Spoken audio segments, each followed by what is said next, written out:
दोस्तों, कतर के बाद अब मालदीव से एक बड़ी खबर सामने आ रही है। बताया जा रहा है कि मालदीव की सरकार ने भारत के 12 लोगों को गिरफ्तार कर लिया है। तो आज के इस वीडियो में हम जानेंगे कि इन छोटे देशों को भारत से क्या दिक्कत है, क्यों ये भारतीय लोगों को अरेस्ट कर रहे हैं। इसके अलावा भारत इन देशों के साथ क्या करने वाला है। नमस्कार दोस्तों, मैं हूं विकास और आप देख रहे हैं ऑल इंडिया अफेयर्स। दोस्तों, सबसे पहले 26 अक्टूबर को खबर आती है कि कतर ने भारतीय ऑफिसर को फांसी की सजा सुनाई है और इसे लेकर बातचीत चल ही रही थी कि तभी ये खबर सामने आई कि मालदीव में भी 12 भारतीयों को गिरफ्तार कर लिया गया है। आपको बता दें कि ये 12 भारतीय लोग पेशे से मछुआरा हैं जो कि मछली पकड़ते हैं। हालांकि कतर और मालदीव दोनों का सिचुएशन अलग है।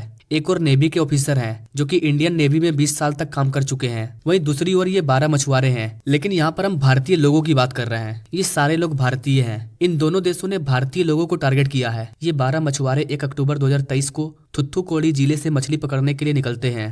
फिर 23 अक्टूबर को इन्हें मालदीव सरकार हिरासत में ले लेती है। जब तमिलनाडु के मुख्यमंत्री एम.के. स्टैलिन को इस बात का पता चला तो उन्होंने एस जयशंकर को पत्र लिखा। उन्होंने कहा कि इन भारतीय मछुआरों को जल्द से जल्द भारत लाया जाए, क्योंकि ये एक रजिस्टर्ड फिशिंग बोट के साथ गए थे। ये कोई घुसपैठिए नहीं है, ये बिल्कुल लीगल तरीके से मछली पकड़ने गए थे। यहाँ आप एक बात समझ सकते हैं कि अगर भारत सरकार इन मछुआरों को वापस लाना चाहती है तो इसके लिए भारत के विदेश मंत्रालय को मालदीव के सरकार से बात करनी होगी। और जब से मालदीव में नई सरकार आई है तब से चाइना और मालदीव सरकार के बीच काफी एक्टिविटी देखने को मिली है। मालदीव सरकार इस बात को बिल्कुल भूल चुकी है कि आज से कुछ साल पहले भारत ने मालदीव की मदद की थी और भारतीय कंपनियों ने मालदीव के कई प्रोजेक्ट्स को लेकर डील की थी। जाहिर सी बात है कि मालदीव भारत के सपोर्ट को भूल चुका है, तभी वो चीन के साथ डील कर रहा है। आज से कुछ साल पहले मालदीव चीन के BRI प्रोजेक्ट का हिस्सा बन चुका है। चीन अपने BRI प्रोजेक्ट के जरिए मालदीव में बड़े पैमाने पर पोर्ट, एयरपोर्ट और ब्रिज बनाएगा। मालदीव की सरकार ने जिन भारतीय मछुआरों को गिरफ्तार किया है उनकी कोई गलती नहीं है, क्योंकि मालदीव की तरफ से कोई जानकारी नहीं मिली है कि इन मछुआरों को क्यों अरेस्ट किया गया है। इसके अलावा कतर की सरकार ने भी इसका कोई सबूत नहीं दिया कि भारतीय नेवी ऑफिसर उनके यहाँ पर जासूसी कर रहे थे।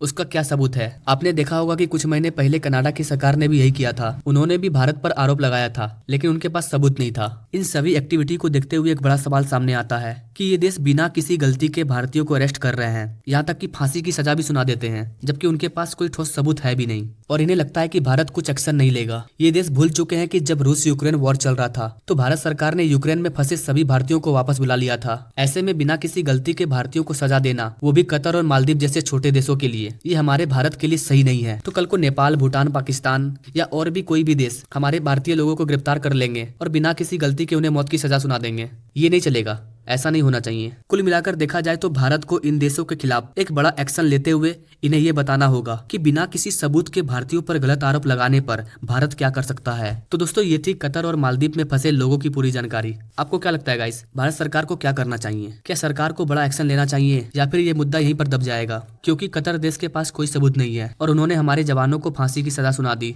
ठीक उसी तरह मालदीव सरकार के पास भी कोई सबूत नहीं है कि इन मछुआरों की गलती क्या है और उन्होंने इसे अरेस्ट कर लिया। तो इस टॉपिक को लेकर आपका क्या कहना है? आपको क्या लगता है सरकार को क्या करना चाहिए? आप अपने राय कमेंट बॉक्स में जरूर दीजिए। एंड आई होप कि गाइस आपको ये सारी चीजें समझ आई होगी कि आखिर हो क्या रहा है। Now thanks for watching this video. मिलते हैं नेक्स्ट वीडियो में नई जानकारी के साथ, तब तक के लिए जय हिंद।